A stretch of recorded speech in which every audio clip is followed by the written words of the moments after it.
President Abdel Fattah el-Sisi directed on Thursday to start implementing development work at Bardawil Lake within the framework of the Sinai Bardawil Initiative. These came during President el-Sisi's meeting with head of the Suez Canal Authority, Osama Rabia, to review ongoing activities of the authority.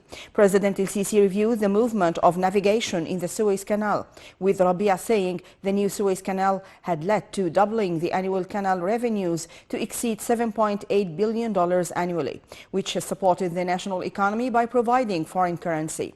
Besides the Sinai Bardawil Initiative, the Suez Canal Authority participates in development efforts in cooperation with the Belgian company Dame. The initiative aims at increasing the Bardawil Lake fish production, which is famous for its distinctive quality. The increase is expected to extend from 4,000 tons to 11,000 tons per year on the short range and 50,000 tons on the long range. Egypt announced on Thursday that India had invited it to participate as a presidential guest in the G20 meetings during its presidency of the group meeting starting from next month and will last for a year. The Foreign Ministry pointed that it had officially informed the Indian side that the Foreign Minister's aide for economic affairs, Ambassador Raghi Al-Itribi, would be tasked as the personal representative of President Abdel Fattah el-Sisi at G20 during India's presidency of the group. Ambassador Al-Itribi said that Egypt is looking forward to attending different group meetings in order to boost international action, especially regarding issues of priority to Egypt, Africa, and developing countries. The joint military drill Medusa 12 between Egypt and a number of friendly countries concluded its main phase on Thursday. Armed Forces Chief of Staff Osama Askar asserted the importance of the military exercise in exchanging expertise and learning the latest combat tactics. The drill lasted for several days within the Mediterranean operations with the participation of air and naval forces, as well as special commanders from Egypt, Greece, Cyprus, Saudi Arabia, and the United States. In continuation of the Ministry of Interior efforts to combat crimes that harm the national economy, the security services were able to take legal measures against a gang in Kafr al-Sheikh Governorate accused of money laundering acquired through fraudulence.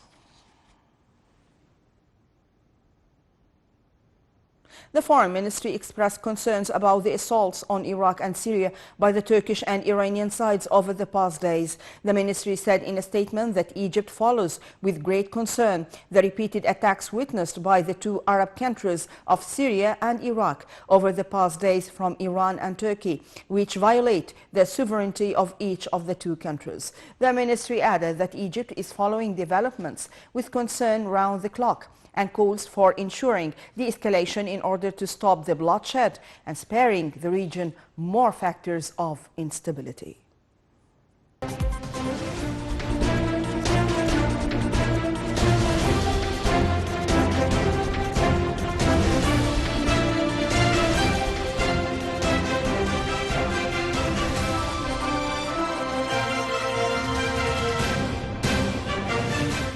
And to details. Prime Minister Dr. Mustafa Madbouli held a meeting on Thursday with a number of ministers to follow up the social protection programs launched by the Ministry of Social Solidarity within the state budget for the current fiscal year. During the meeting, Madbouli asserted the state's keenness on implementing a comprehensive development strategy and improving living conditions for the most needy brackets amid repercussions of world crisis. Meanwhile, the Minister of Finance reiterated that the government is working on providing needs and finance for the education, health and social protection programs. The meeting also tackled the social and economic development plan, including subsidies, grants and benefits of social solidarity for children, women, orphans and people with special needs. Egypt's stock market indices soared on Thursday, being bolstered by purchasing operations by Arab and foreign investors. The main EGX 30 index soared 1.42%. The small and medium EGX 70 soared 215.52 points. The more expanded EGX 100 added 3.41%. The overall transactions and dealings within the session reached £1.9 billion.